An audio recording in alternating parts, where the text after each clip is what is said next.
guys, I have never made such a video before, but based on so many questions that I get about what apps do you use, how do you make your travel so smooth, I decided to just put this video together to showcase the best apps for travel in 2022. Without further ado, let's dive right into it.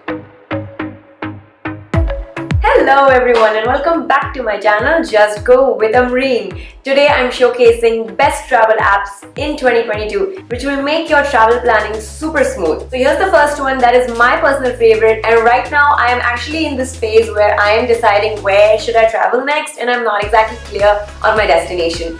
And I love this app for that reason. It's called Skyscanner. A lot of people know about this app and it is used to book hotels, flights, and rental cars and things like that. But I only use this app to figure out the best price and the best deal for the destination I'm planning to visit and where I can buy those tickets from. So you don't purchase your tickets from Skyscanner website. It actually leads you to a bunch of other external websites where you can go ahead and complete your transaction. But its best feature is if you don't know where you want to travel and you're purely looking for suggestions or the cheapest and the most budget-friendly destination, then so you can just add the destination you're flying from. In the to section, you just put everywhere or around the world or something like that. It'll give you a whole range of destinations starting from the lowest price point to the highest, of course, and you can choose where you want to go based on that. It will give you all the options for those specific dates. Ideally, my experience has been that when I book a flight from Tuesday to Tuesday, the combination works the best price-wise. My second favorite app is AccuWeather, and 99% of the times they are pretty accurate.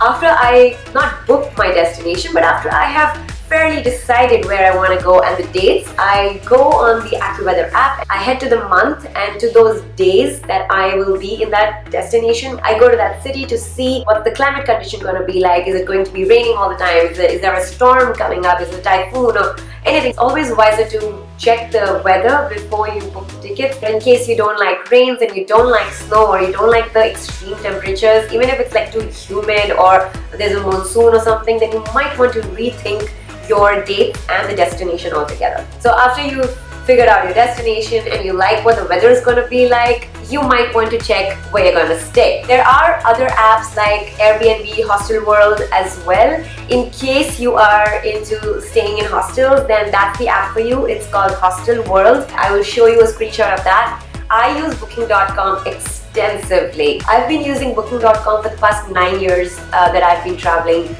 for all my bookings for accommodations. So I 100% recommend this app. It's not just for hotels and high-end stays. You can find everything from hostels to apartments to luxurious 5-star resorts and hotels as well. So you can find the whole range there. But if you are specifically looking for hostels, then Hostel World. If you're specifically only interested in staying in apartments, then Airbnb. But if you want to see the whole range and you're flexible and you don't mind staying in any of these type of accommodations, then Booking.com is just perfect. My fourth app I will suggest that you download is a world currency converter app. Wherever you plan to visit, you're likely to find out what the currency is and what value you're getting for your buck. Based on the accommodations you've looked for, you can add that all up and whatever you think you're going to spend on the tours and the food and all of that, put that all together, plug that in the currency converter, in your local currency, wherever it is that you are,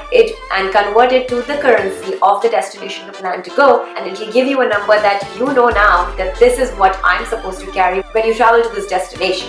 And if you've seen any of my previous vlogs, I always advise you not to convert your currency when you land at the airport, because you are most likely to get a terrible rate and you don't want to waste your money. So just convert a few, I don't know, like $100 perhaps, just so you can get to your hotel or your accommodation and probably a first meal or so till you can find an exchange in the city. That's where you want to exchange your currency. Number 5 is Viator. This is my favorite app to find out the tours that I will be experiencing in this new destination I plan to visit. For example, when I was going to Serbia, I plugged in Belgrade and a bunch of things came up. Everything ranging from free walking tours, historical tours, pub crawl, wine tours outside of Belgrade, Western Serbia, Eastern Serbia, Novi Sad, all these kind of things came up that you can do even as day trips from Belgrade. So basically what I'm saying is that Viator gives you the whole range of everything that you may want to do, from free to expensive, from group trips to exclusive private trips. Even if you want to book airport transfers, Viator gives you that option as well. It's perfect because it links you to the local tour companies directly. So it's instead of you sitting and searching who the local tour companies are and communicating with the guides, and don't forget about the language barrier that you may face, Viator just takes away all that hassle and links you to them, and off you go. Isn't that the best? So after you figure out all your tours, your currency, your budget, your accommodation, before you book any of that kind of stuff, you want to check another app. Number 6, TripAdvisor. Download this app. I should have put this on number 1 basically. It is the most important app that you should have in your travel kit before you plan your trip. It is the best travel app in 2022. Whether you want to review the hotel you're staying, the country you're going, the tour company you're using, you will get the whole range. I use TripAdvisor. For example, if I've already arrived in a city, there is also an option called Near Me. So I generally use that when I am famished and I want to see what restaurants are around me, and it gives me a whole range of restaurants around me, and you can actually see them by ranking as well. So you can choose where you want to go based on their ranking, based on their reviews. It's all done by actual tourists, actual travelers. It's all real, authentic. You can 100% rely on that information. So I trust TripAdvisor for a lot of my travel planning. Number 7 is a very important app that I only found out very recently. In fact, just before I went to Serbia, since I was going solo, it was very important for me to have this app on me. It is called Hero Ice. Ice stands for in case of emergency. So basically you can plug in all your details, your blood group, your family doctor in case of emergency contact, your current medical health condition, your past medical conditions, everything in that, and you never know what happens where. Especially if you're traveling solo, I would 100% recommend that you download an in case of emergency app. Last but not the least, it's a VPN app.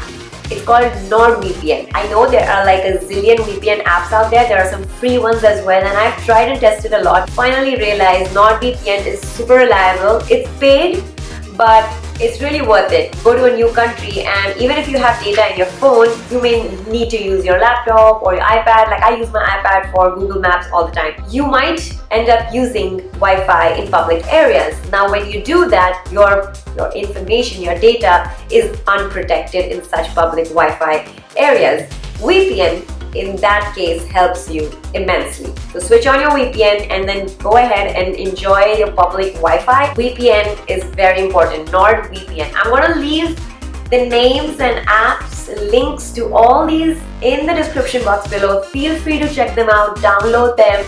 Tell me which one was your favorite, which one you're already using. Pretty much those were my 8 best travel apps in 2022. There are a few others, like I also use Culture Trip a lot, but I just feel TripAdvisor is a more comprehensive app than Culture Trip. Culture Trip has quick lists, top 10 activities, top 10 cafes. I generally use Culture Trip to find out more about restaurants and where to eat more than anything else. Another one, I generally take direct flights, but in case you're a person who doesn't mind having a long halt between 2 connections, then there is an app for you that you can use. It's called Day Use.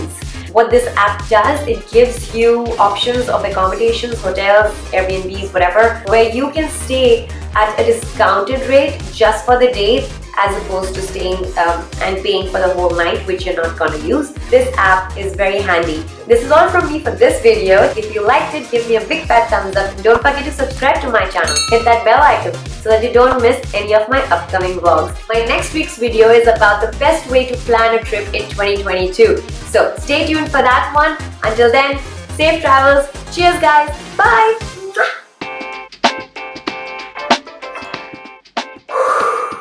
I wish there was a way that I could make money every time I open that app.